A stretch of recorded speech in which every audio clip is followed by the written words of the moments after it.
So hello welcome आजको नयाँ ब्लगमा।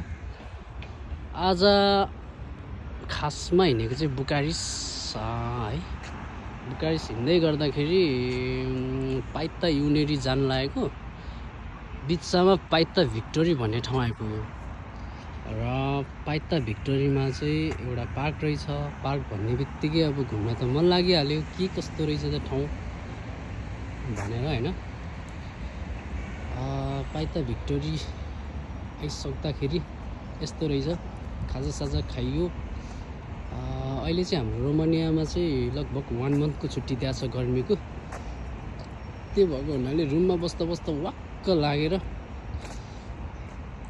यसो घुम्ने। पार्कमा चाहिँ यस्तो यस्तो फोटो हुँदो रहेछ, मूर्तिहरू यिनीहरूको के हो यस्तो यो थाहा छैन है। तर पार्कमा चाहिँ हरेक पार्कमा चाहिँ यस्तो मूर्तिहरू देखिन्छ। सायद भगवानको फोटो हो कि जिसस क्राइस्ट जस्तो नि लाग्यो।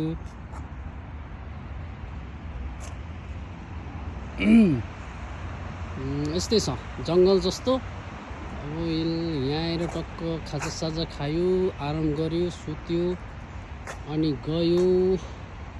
त्यही हो पार्कमा।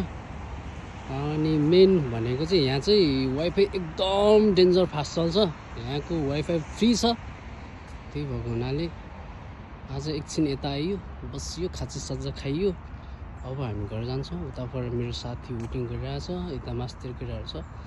सो ल तपाईँहरू केही गरी रोमानियामा हुनुहुन्छ, बुफ्टेमा बस्नु भएको छ, पाइता भिक्टोरीको यो पार्कमा आउन चाहनुहुन्छ भने चाहिँ टक्क 205 को गाडीमा आएर पाइता भिक्टोरीमा ओर्लेर यो पार्कमा टक्क खाजासाजा खाएर वाइफाई चलाएर जान मिल्छ, सकिन्छ, एकदम ठिक हुन्छ। Thank you.